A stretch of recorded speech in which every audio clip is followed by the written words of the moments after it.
जमात इस्लामी हिंद एक awareness campaign चला रही है, जिसको लेकर आज एक प्रेस कॉन्फ्रेंस की गई है। अतिया सिद्दीक़ा है हमारे साथ, हम उनसे इस पूरे मामले पर बात करेंगे।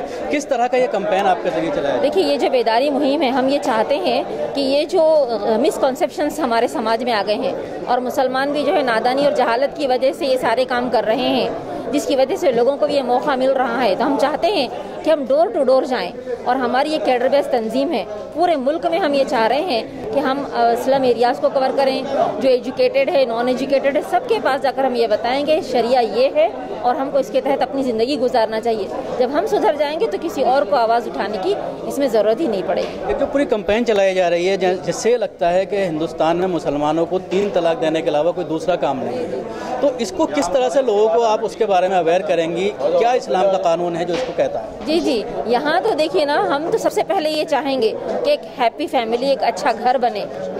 और ये जो तलाक का जो हम कम से कम रेट है, हम चाहते हैं कि वो भी ना होने पाए। हम इस तरह की कोशिश कर रहे हैं और लोगों को एक हैप्पी फैमिली और हर एक के अपने राइट्स देने के लिए हम कोशिश करेंगे और लोगों में अवेयरनेस पैदा करेंगे। तो किस तरह के आप छोटे छोटे इलाकों में जाएंगे, स्लम में जाएंगे?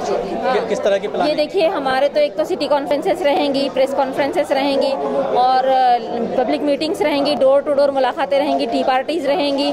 और हम इसमें ख़ास तौर से एक सर्वे के तौर पर भी करेंगे कि किस घर में कितने ऐसे केसेस हैं। और फिर हम काउंसलिंग सेंटर, मेन चीज़ इसमें ना, हम काउंसलिंग सेंटर्स कायम करने वाले हैं, शरई पंचायतें और दारुल ख़ज़ा, ताकि हमारे जो भी इस तरह के तनाज़ात हों, झगड़े हों, हम लोग वहाँ लाएं और वहाँ पर हम इसको सॉल्व करने की कोशिश करें। सबसे पूरे मामले पर जिस तरह सुप्रीम कोर्ट में 11 मई से फास्ट ट्रैक में सुनवाई होने वाली है, रोज़ाना सुनवाई होगी, तो उसको लेकर के ऐसा नहीं लगता कि सरकार जब से बीजेपी की आई है तो इस तरह की चीज़ों पर ज़्यादा जो है दबाव डाला जा रहा है और कोशिश की जा रही है कि इस पर पूरी तरह से हमला किया जाए?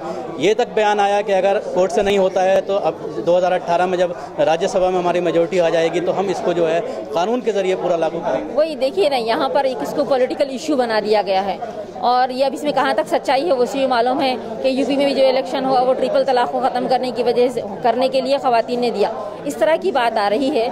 लेकिन हम ये जानते हैं कि इस तरह का ये भी आपने जो देखा है, सिग्नेचर कैंपेन हुई और बहुत सारी, और अभी भी जितनी कॉन्फ्रेंसेस हो रही हैं उसमें हज़ारों की तादाद में हमारी ख़वातीन शरीक हैं और वो इस बात को बता रही हैं कि हम इसमें कोई तब्दीली नहीं चाहते हैं। तो देखते हैं आगे और क्या क्या होता है और ये लोग कहाँ तक जाते हैं और हमको उस सिलसिले में क्या करना है, हम सब मिलकर इंशाल्लाह इसको तय करेंगे। यूपी इलेक्शन के बाद ये कहा जा रहा है कि मुस्लिम महिलाओं ने सिर्फ 3 तलाक के मामले को लेकर बीजेपी को बड़ी तादाद में वोट दिया है और अब उनकी ये मांग है कि मोदी जी और योगी जी जो है उनको इंसाफ दिलाएं। नहीं, ऐसी बात नहीं है। ये किसी फैक्ट्स के ज़रिए से या किसी और ज़रिए से ये ऑथेंटिक बात नहीं है।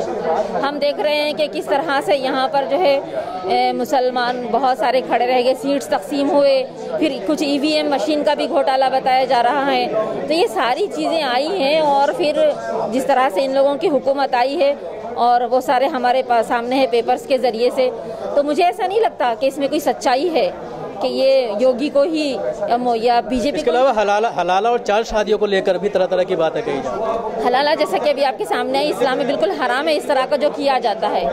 वो बाय चांस ज़िंदगी में कभी इस तरह से होता है तो फिर से वो मियाँ बीवी मिल सकते हैं, लेकिन इसका जो आज कॉन्सेप्ट जो दिया जा रहा है, मीडिया जो दे रहा है, वो बिल्कुल गलत है। और 4 शादियों के सिलसिले में भी अगर आप देखते हैं सर्वे उठाकर तो इस तरह की चीज़ें बहुत कम हैं और इस्लाम भी खुद ये कहता है कि अगर तुम अदल कर सकते हो तो फिर करना है, तो अदल नहीं कर सकते तो नहीं करना है। तो कुछ लोग हैं जो इसमें बेतदालियाँ कर रहे हैं जिसकी वजह से लोगों को ये मौका मिल रहा है, तो हम इस सिलसिले में इंशाल्लाह अवेयर लाएंगे। शुक्रिया। ये थी अतिया सिद्दीक़ा जो बता रही थी तफसील से 3 तलाक को लेकर, हलाला को लेकर और 4 शादियों को लेकर।